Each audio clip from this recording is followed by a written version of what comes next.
2020 में जब दुनिया कोविड से लड़ रही थी, हमारे देश का तानाशाह थाली बजवा रहा था, ताली बजवा रहा था, दीपावली मनवा रहा था। दुनिया कोविड का टीका खोज रही थी। यह अलग बात है कि यहां जिन वैज्ञानिकों ने टीका खोजा उनका भी क्रेडिट वो लोग ले रहे हैं जिनकी अपनी डिग्री ही फेक है। डॉक्टर अंबेडकर 32 डिग्रियां लिए थे, 4 पीएचडी किए थे, और इतना पढ़ा लिखा व्यक्ति संविधान सभा के सामने कोई दूसरा नहीं था। इसलिए मैं दावे से कह रहा हूं, कोई एहसान नहीं किया था डॉक्टर अंबेडकर को प्रारूप समिति का अध्यक्ष बनाने के लिए। उनसे ज्यादा काबिल तो वहां दूसरा कोई था ही नहीं। इसलिए उन्हें हम संविधान का जनक कहते हैं। और इसलिए मैं कह रहा हूं कि डॉक्टर अंबेडकर ने साइंटिफिक टेम्परामेंट के लिए उसी संविधान में अनुच्छेद 51A जोड़ा है, 51A। और 51A कहता है कि यह मुल्क जब नया मुल्क बनेगा तो अपने नागरिकों में वैज्ञानिक चेतना का विकास करेंगे। और आज आपके टीवी पर बैठकर कुछ बाबा किस्मत बता रहे हैं। आप लोग को पता है कि नहीं? मैं देखिए उत्तर भारत से आ रहा हूं, हमारे यहां बड़े बड़े बाबा हैं। महाराष्ट्र की जमीन तो वैसे ही सामाजिक आंदोलनों की जमीन। मिसाल के तौर पर हमारे यहां एक मध्य प्रदेश में बाबा है, उसने एक कथा में कहा कि जिस दिन आपका बच्चा एग्जाम देने जाए तो बेल पत्र पर शहद लगाकर शिवलिंग पर लगा देना, आपका बेटा पास हो जाएगा। खबर छपी अखबार में, उसी कथावाचक का अपना बेटा 8वीं में 2 बार फेल हो गया। कौन से भारत में हम रह रहे हैं?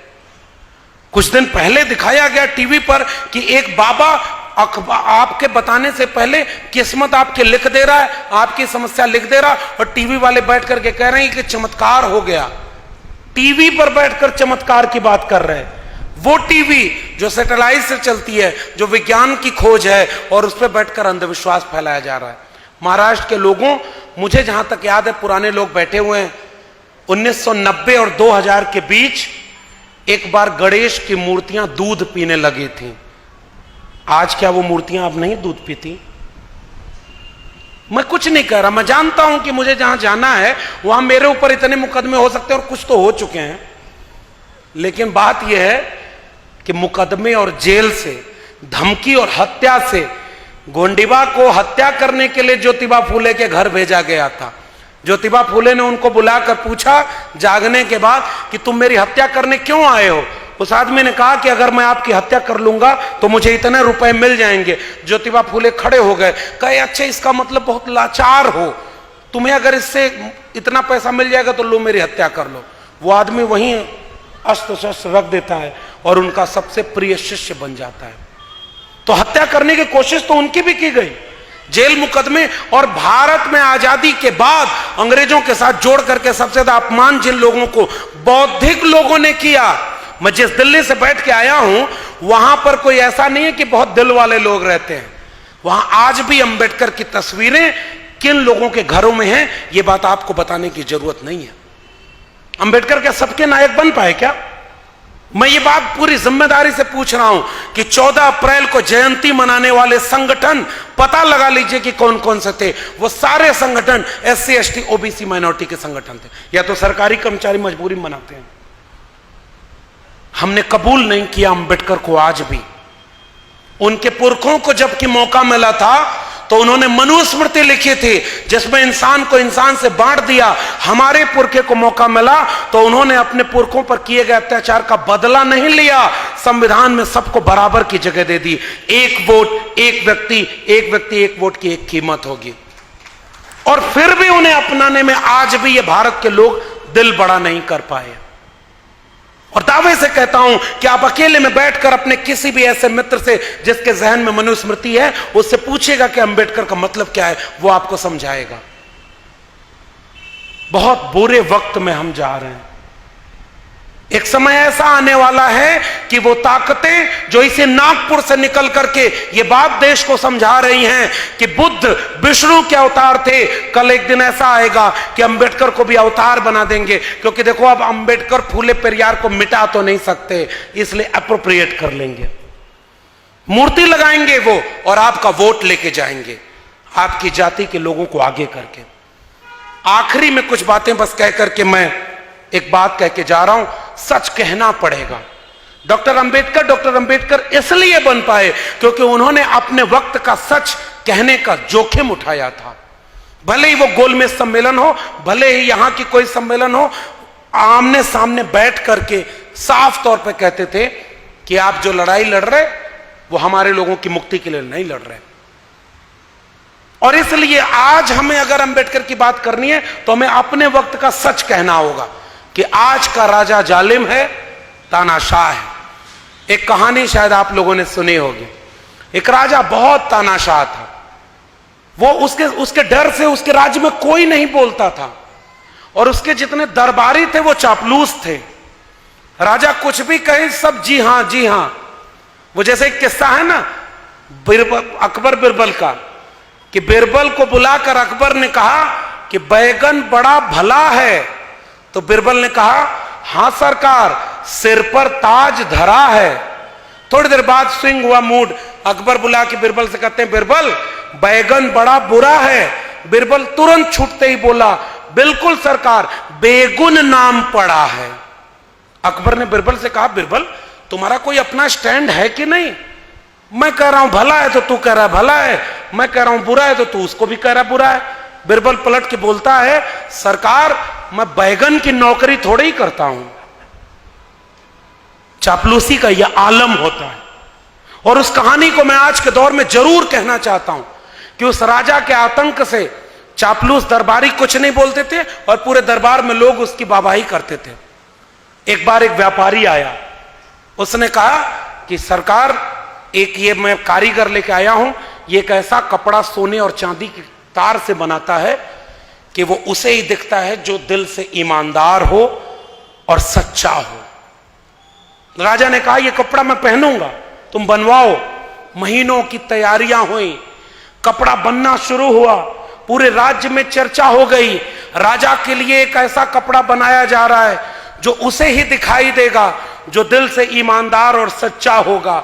राजा भी उत्सुक था, बीच बीच में जाके कहता था देखो कपड़ा कितना तैयार हुआ। कारीगर बोलता था बहुत मेहनत से बन रहा है, रुकिए थोड़ा और वक्त लगेगा।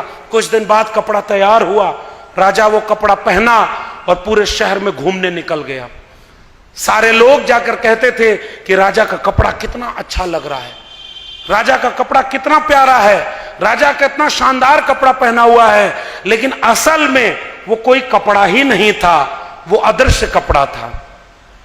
और पूरे राज्य में राजा ऐसे ही घूमते चला गया, क्योंकि राज्य को ही उसने चापलूसों का अड्डा बना रखा था। वो तानाशाह जिसके खिलाफ कोई सच नहीं बोल सकता था, अपने राज्य के दरबार के आखिरी छोर पर पहुंचता है। एक छोटा सा बच्चा उस राजा को देखकर चीख पड़ता है, ये राजा तो नंगा जा रहा है। वो अकेला बच्चा सच बोला, क्योंकि बाकी लोग या तो चापलूस बन गए थे या उसके जुल्म से तानाशाह से डर गए थे। और राजा नंगा है ये बात कहने वाला एक छोटा सा बच्चा था। डॉक्टर अंबेडकर आज अगर होते तो कौन सी लड़ाई लड़ रहे होते? मेरे लिए अंबेडकर को याद करने का अर्थ यहां से, आज अगर डॉक्टर अंबेडकर होते तो नई शिक्षा नीति 2020 के तहत इस देश के सरकारी शिक्षक, सरकारी कर्मचारी, सरकारी स्कूल कॉलेज विश्वविद्यालय को प्राइवेट हाथों में बेचे जाने के खिलाफ आंदोलन में सबसे आगे खड़े होते।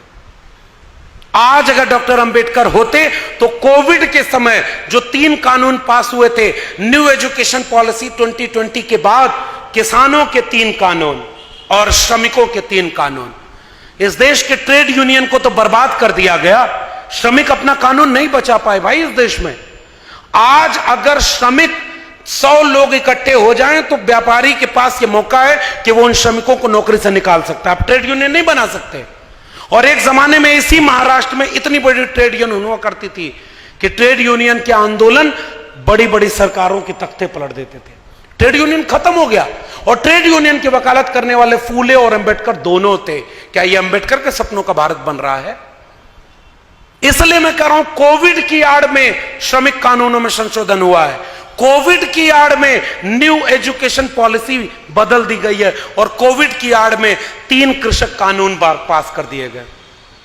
एक ऐसा डॉक्टर इस देश में बैठा हुआ है जो मरीज को केवल भाषण पिला रहा है कि हम तुम्हारा इलाज कर रहे हैं। किसानों, ये कानून तुम्हारे हित में हम लाए हैं।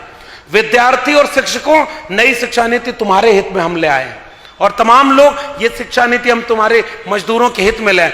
यानी जिसका फायदा किया जा रहा है उसी को समझाया जा रहा है कि भले तुम्हारी बीमारी ठीक नहीं हो रही है, लेकिन मैं भाषण और हर रविवार मन की बात सुना रहा हूं, इससे तुम महसूस करो कि तुम बीमारी से ठीक हो रहे हो और आपकी बीमारी बढ़ती जा रही है। इसलिए डॉक्टर अंबेडकर को याद करना मेरे लिए ऐसे व्यक्ति को याद करना है जिसने इस मुल्क में आइडिया ऑफ इंडिया का ख्वाब देखा था। कबीर साहब ने लिखा है, कबीरा कहे ये जग अंधा। किसके लिए कहा था? हम पढ़े लिखे लोग हैं, और मैं एक बात बहुत जिम्मेदारी से कह रहा हूं साथियों, आज की डेट में जिसके हाथ में कलम नहीं, किताब नहीं, दिन भर 90% असंगठित क्षेत्र के लोग जो दिन भर अगर मेहनत न करें तो शाम को उनके घर चूल्हा नहीं जलता, उनको अंबेडकर का पढ़ने का मौका कहां है?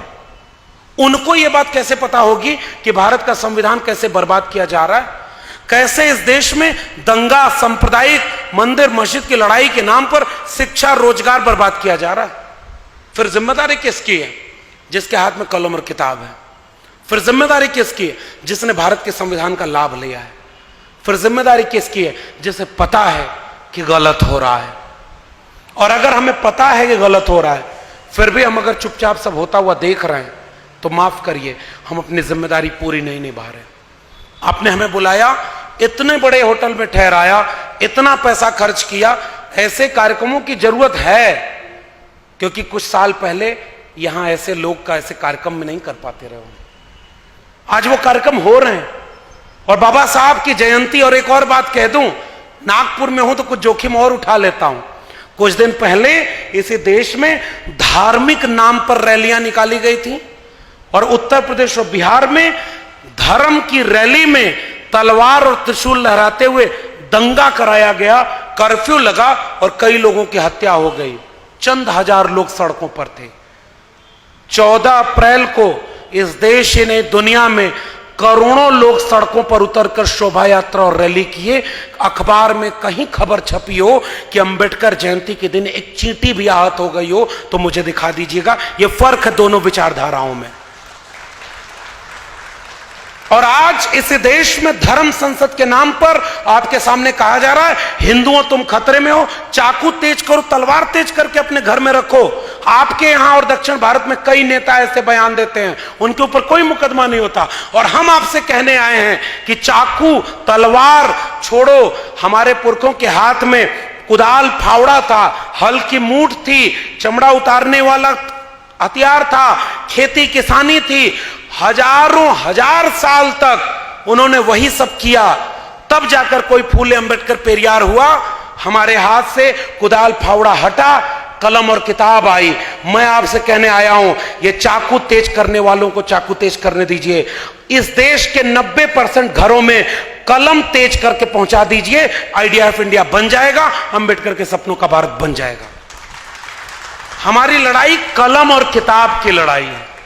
डॉक्टर अंबेडकर, फूले, पेरियार, बिरसा मुंडा, जयपाल सिंह मुंडा, अब्दुल कयूम अंसारी, आसिम बिहारी, भगत सिंह, इन सब में से किसी के हाथ में कोई हथियार इस तरह नहीं था। भगत सिंह से पूछा गया कि आपने बम क्यों फोड़ा? उन्होंने कहा बहरों को सुनाने के लिए धमाके की जरूरत होती है। और हमारे लोगों ने कलम और किताब से हमारी आने वाली पीढ़ियों का मुस्तकबिल लिख दिया है। माफी के साथ कह रहा हूं, वो मुस्तकबिल अब बर्बाद किया जा रहा है। मैं पॉलिटिकल बात नहीं करना चाहता था, लेकिन मैं जानता हूं कि पूना पैक्ट कराने वाले डॉक्टर अंबेडकर के सामने जब गांधी अनशन पर बैठ गए, डॉक्टर अंबेडकर रोए थे। हमारे लोगों का अधिकार छिन गया। गांधी ने भरोसा दिलाया, हम रिजर्वेशन दे देंगे, आपके लोग संसद और विधानसभाओं में जाएंगे। डॉक्टर अंबेडकर ने कहा कि यह कोई बहुत महत्वपूर्ण बात हमारे लिए नहीं है। फिर यह बात कब समझ में आई? बहुत सालों बाद, जब डॉक्टर अंबेडकर का एक वारिस इसी महाराष्ट्र में नौकरी कर रहा था, नौकरी छोड़ करके उत्तर भारत में सामाजिक आंदोलन करता है और जीवन में एक ही किताब लिखता है, चमचा युग। तब उन्होंने कहा 1932 के बाद इस देश में केवल चमचे पैदा हुए। कांशीराम, और उन कांशीराम ने एक बहुत महत्वपूर्ण बात कही है। इस सभागार में नौजवानों की संख्या कम है, फिर भी जितने हैं मैं उनको एक वाक्य कह रहा हूं। कांशीराम साहब ने लिखा कि जिन्हें जवानी में चमचागिरी की लत लग जाती है, उनकी सारी उम्र दलाली में गुजर जाती है। और आज जो सरकारें चल रही हैं, उनमें सबसे ज्यादा सांसद, विधायक, मंत्री हमारे बीच के ही तो हैं, और हमारे ही बच्चों का सौदा होते हुए देख रहे हैं, क्योंकि उनकी मिनिस्ट्री की कुर्सी बची रहे, करोड़ों रुपया जो वो कमा रहे हैं वो बचा रहे। कोई ईडी सीबीआई उनके घर न भेज दी जाए। महाराष्ट्र के लोगों, अभी बहुत दिन नहीं बीता, पूरी की पूरी पार्टी तोड़ करके सरकार गिरा दी गई। कहां लोकतंत्र बचा है? जो बोलेगा वो मारा जाएगा। अभी उत्तर प्रदेश में खुलेआम पुलिस की कस्टडी में गोली मारी जा रही है, और वहां पर एक फकीर कबीर साहब ने एक दोहा लिखा है, मन न रंगाए रंगाए जोगी कपड़ा। और जब मैं जोगी कह रहा हूं तो इसका वास्ता किसी भी प्रदेश के मुख्यमंत्री से नहीं है, ये डिस्क्लेमर है। मन न रंगाए रंगाए जोगी कपड़ा, आसन मार मंदिर में बैठे, ब्रह्म छोड़ पूजन लागे पथरा, और दढ़िया बढ़ाए और बरवा मुड़ाए, और दढ़िया बढ़ाए जोगी हो गई ना बकरा, और मन नाम रंगाए रंगाए जोगी कपड़ा। ये कबीर साहब ने किसके लिए कहा था? एक वक्त आएगा जब लोग, हमारे यहां का एक गाना चलता है ना, कि वो कह गए सिया से ऐसा कलयुग आएगा, हंस चुगेगा दाना दुन का, कौवा मोती खाएगा।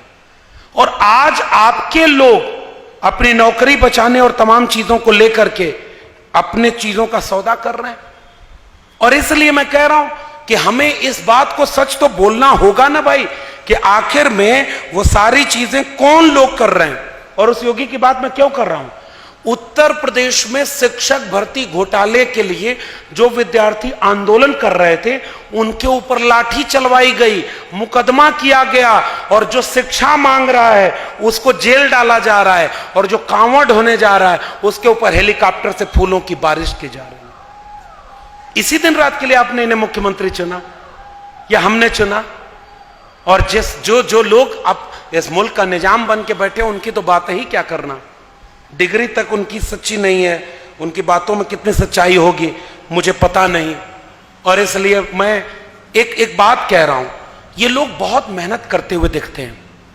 उनके भक्त कहते हैं कि अरे भाई प्रधानमंत्री जी 18 घंटे काम करते हैं, दिन रात मेहनत करते हैं। एक बार जंगल के जानवरों ने मिलकर बंदर को अपना राजा चुन लिया। मैं भाई साहित्य का विद्यार्थी हूं तो किस्सा कहानी सुना रहा हूं, इसका किसी भी जीवित या मृत व्यक्ति से कोई संबंध नहीं है। बंदरों को राजा चुन लिया। एक शिकारी आया, एक पशु के बच्चे को उठा के लेके भाग गया। वो पशु आकर राजा के सामने कह रहा है कि भाई न्याय करो। कहा क्या हुआ? कहा कि बच्चे को वो उठा ले गया, आपने कहा था आपके राज्य में जुल्म नहीं होगा। बंदर इस डाल से उस डाल कूदना शुरू कर देता है। वो कहती है, वो लोमड़ी कहती है कि भाई मेरे बच्चे को बचाओ। तो बंदर कहता बिल्कुल रुको, अभी मैं मेहनत करता हूं। फिर उस डाल से इस डाल, इस डाल से उस डाल, पूरा कंटिन्यू दौड़ता रहा। थोड़ी देर बाद वो लोमड़ी पूछती है कि अरे आप न्याय कैसे करोगे? कब बंदर बोलता है न्याय की बात छोड़ो, मेरी मेहनत में कोई कमी रह गई हो तो बताओ। ये 18 घंटे जागने वाले लोग पीढ़ी दर पीढ़ी आपके बच्चों को सुलाने के लिए उनका हक अधिकार बेच रहे हैं। केवल यही बात मैं कहने आया हूं। डॉक्टर अंबेडकर ने एक ऐसे आइडिया ऑफ इंडिया का ख्वाब देखा था जिसमें किसी व्यक्ति की जेब में कितना पैसा है इससे तय नहीं होगा कि उसको शिक्षा मिलेगी कि नहीं। कौन सा व्यक्ति किस जाति का है इससे तय नहीं होगा कि वो आईआईटी तक में पढ़ने चला जाएगा तो भी उसकी जाति के नाम पर दमन और अन्याय चल होगा। आप कह रहे हो कि हमने प्रधानमंत्री राष्ट्रपति इस जाति के लोगों को बना दिया। हम कहते हैं नहीं, जाति जनगणना कराओ ताकि हमको यह देखना है कि कितने डीएम, कितने एसपी, कितने ब्यूरोक्रेट, कितने जो है अधिकारी, कर्मचारी, वकील, engineer, professor SC ST OBC समुदाय से बने। लेटरल एंट्री एक शब्द है, आप जानते होंगे, पढ़े लिखे लोग हैं। लेटरल एंट्री का मतलब ज्वाइंट सेक्रेटरी लेवल पर, कैबिनेट सेक्रेटरी लेवल पर जो देश चलाते हैं वो लोग। हमारे यहां एक सोहर गाई जाती है भोजपुरी में कि हमरा बुझाता बबुआ जीएम हुई है। मैं उसको हिंदी में बता रहा हूं आपको। वो सोहर मतलब बच्चा पैदा होने पर खुशी में गाया जाता था, लड़का पैदा होने पर सोहर गाई गई। लड़कियों के पैदा होने पर कोई सोहर इस देश में नहीं गाई गई, क्योंकि लड़कियों को पैदा होने पर तो उनको गर्व ही नहीं होता था। महिलाओं और पुरुषों की गैर बराबरी इतनी, तो हमारे यहां सोहर में क्या गाया गया, हमारा जनाता बबुआ जीएम हुई है, ओह से ऊपरा डीएम हुई है नाम, बबुआ हिंद के सिपाही ई तो सीएम हुई है, ओहू से ऊपरा पीएम हुई है ना। इसका अर्थ केवल यह है कि बच्चा पैदा हुआ तो अलग अलग लोग उसे देखने आ रहे हैं, तो कह रहे हैं इसका ललाट देखकर यह लग रहा है कि ये किसी एसबीआई का जीएम होगा, नहीं भाई किसी जिले का डीएम होगा। तीसरा कह रहा है नहीं नहीं ये सीएम होगा। चौथा कह रहा है कि नहीं ये हिंद का विधाता पीएम बनेगा। मैं एक बात कहने आया हूं कि इस देश में संख्या में गिने जाते हैं कितने डीएम और पीएम और सीएम बनाए गए, और जिन्होंने डीएम पीएम सीएम बनाने का रास्ता भारत का संविधान बनाकर दिया, वैसे डॉक्टर अंबेडकर नंबरों में काउंट नहीं किए जाएंगे। वो अकेले थे, अकेले हैं, और जब तक इस मुल्क में जमहूरियत बची रहेगी डॉक्टर अंबेडकर अकेले ही रहेंगे। बाकी प्रधानमंत्री तक की कुर्सियां किराए की हैं। इसलिए मैं जाते जाते एक बात कह रहा हूं, डॉक्टर अंबेडकर अपने लोगों का शासन देखना चाहते थे। डॉक्टर अंबेडकर ये बात संविधान सभा की आखिरी बैठक में किसके लिए लिखकर गए कि हमने राजनीतिक बराबरी तो दे दी, एक व्यक्ति एक वोट का अधिकार, लेकिन अगर इस देश में सामाजिक और आर्थिक गैर बराबरी दूर नहीं हुई तो यह संविधान कागज का पुलिंदा मात्र रह जाएगा। मेरे प्यारे भाइयों बहनों, इस देश का संविधान कुछ ही दिन बचे हैं केवल कागज का पुलिंदा मात्र रहने से। सरकारी नौकरी और सरकारी शिक्षा बेचने से आरक्षण अपने आप खत्म हो गया है। कहां आरक्षण बचा है? और लेटरल एंट्री के जरिए जो डीएम पीएम सीएम के नीचे डीएम बनते थे, जो देश चलाते हैं, 340 लोग पिछले 3 साल में लेटरल एंट्री से ज्वाइंट सेक्रेटरी बन गए। उसमें एक भी एससी और एसटी और ओबीसी नहीं है। यह है मनुस्मृति का भारत। हमें भारत के संविधान का भारत चाहिए था, उन्होंने हमारे बच्चों का हक छीन लिया। और आज जाति जनगणना कराकर इस देश में क्यों नहीं यह बताया जाता कि कितने लोग इस देश में किन किन जगहों पर पहुंचे, कितने लोग शेड्यूल कास्ट, शेड्यूल ट्राइब और अदर बैकवर्ड कास्ट के, महिलाओं के, माइनॉरिटी के सेक्शन के। क्या भारत का नक्शा एक भारत देश बन गया अगर हमने उसके नागरिकों को आजादी के 75 साल बाद भी बराबरी का हक नहीं दिया और हम अंबेडकर की मूर्ति पर माला पहनाते हैं? यह तो अपमान है जो इस देश के बड़ी बड़ी कुर्सियों पर बैठे लोग हमारे लोगों का कर रहे हैं। इसलिए जंगल की लकड़ियों को यह समझाया गया कि कुल्हाड़ी में लगी हुई लकड़ी तुम्हारे ही बीच को तो है। जंगल की लकड़ियों ने कुल्हाड़ी का साथ दे दिया और एक दिन जंगल साफ हो गया। लोग ये समझ ही नहीं पाए कि हमारे और आपकी जाति के लोगों को आगे करके हमारा वोट ले लिया गया। महाराष्ट्र फूले शाहू अंबेडकर की जमीन है, आपका मुख्यमंत्री आज तक क्यों नहीं बन पाया? मानवर कांशीराम क्यों नाराज होकर महाराष्ट्र गए, और जहां गए वहां मानवर कांशीराम की विरासत आज बुलडोजर के सामने डर कर चुपचाप बैठी है। एक आरएसएस 2025 में 100 साल पूरा करने जा रहा है, वो एकजुट रहा और हम बिखरते चले गए। मैंने एक किस्सा पिछले दिनों सुनाया, जुल्म और ज्यादती बढ़ती जा रही है और तमाम तरह का अन्याय अत्याचार हो रहा है, मगर मैं जाते जाते निराश नहीं हूं। मैं जानता हूं कि डॉक्टर अंबेडकर जब थे तो अकेले थे ना। डॉक्टर अंबेडकर के खिलाफ तो उन्हीं की जाति के लोगों को खड़ा कर दिया गया था। पता है कि नहीं, आगरा में सम्मेलन कराया था और यह कहा कि डॉक्टर अंबेडकर हमारे नेता नहीं है। मामूली साजिश इस देश में हुई। जुल्म और अन्याय अत्याचार क्या मामूली हुआ इस देश में? लेकिन हम भी कहते हैं कि लौटाएंगे वो सारा तुम्हें सूद के समेत, हम पर तुम्हारे जुल्म का जितना उधार है, ताकत तुम्हारे पास अगर है सितमगरों तो हमारे पास भी बिरसा, फूले, अंबेडकर और पेरियार है। हिसाब होगा, और इस बात का हिसाब हम करेंगे कि जिन्हें सत्ता मिली उन्होंने शिक्षा क्यों बेची, रोजगार क्यों बेचा, दमन अन्याय अत्याचार हमारे लोगों पर क्यों होता चला जा रहा है और झूठ बोला जा रहा है। और इसलिए मैं जाते जाते एक बात कहकर के आप सबसे विदा लूंगा कि आपने ये जो जयंती मनाने का कार्यक्रम रखा है, इस जयंती के जरिए हम दो काम करते हैं।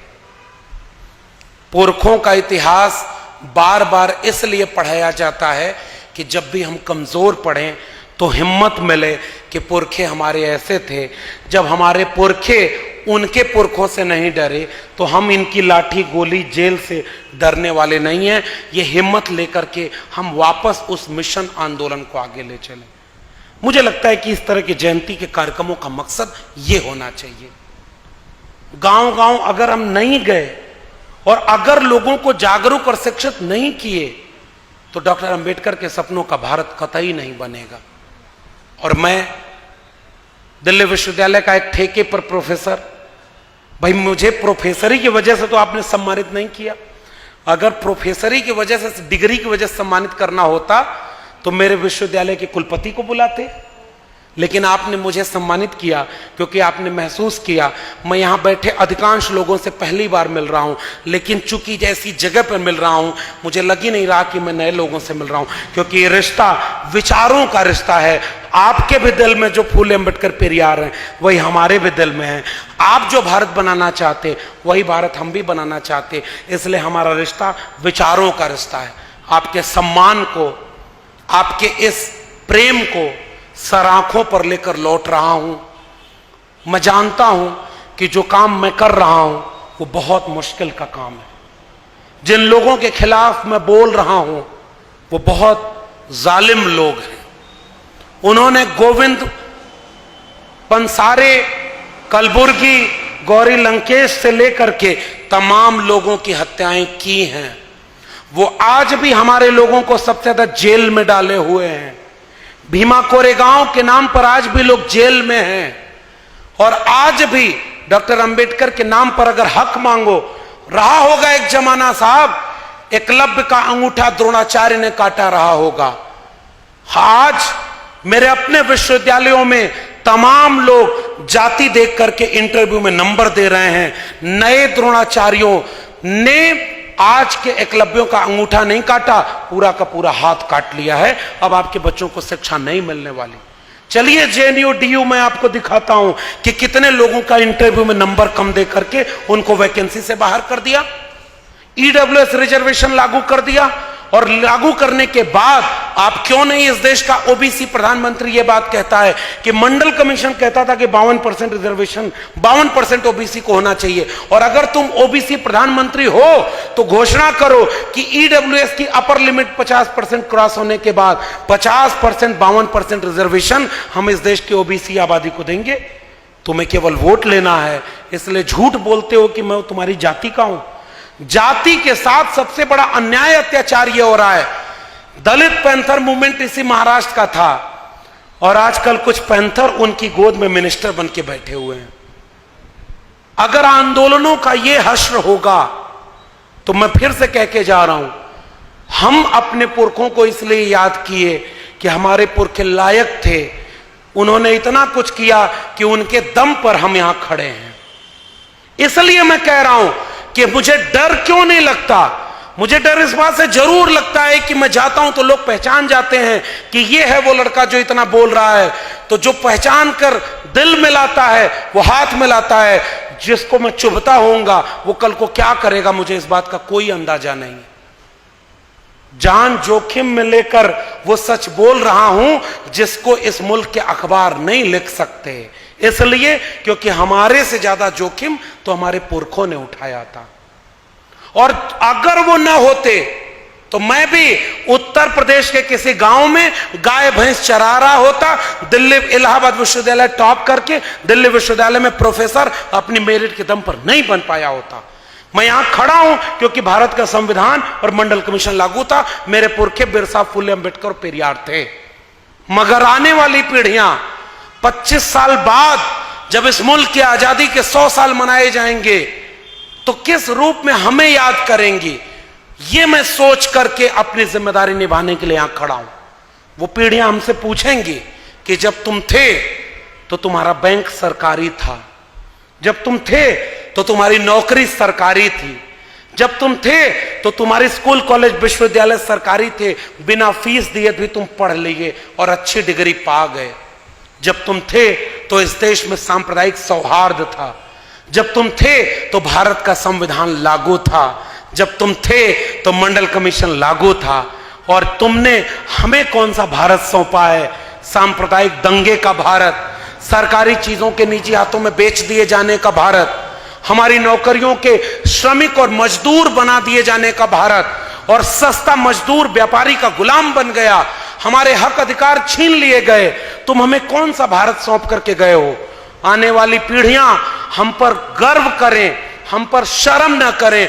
इसलिए मैं अपने हिस्से की लड़ाई केवल इसलिए लड़ रहा हूं कि जंगल में आग लगी तो एक चिड़िया अपनी चोंच से पानी डाल रही थी जंगल पर, बाकी जानवर हंस रहे थे कि इतनी बड़ी आग तुम्हारी चोंच के पानी से कैसे बुझेगी। उस चिड़िया का जवाब ही मेरा आखिरी वाक्य है।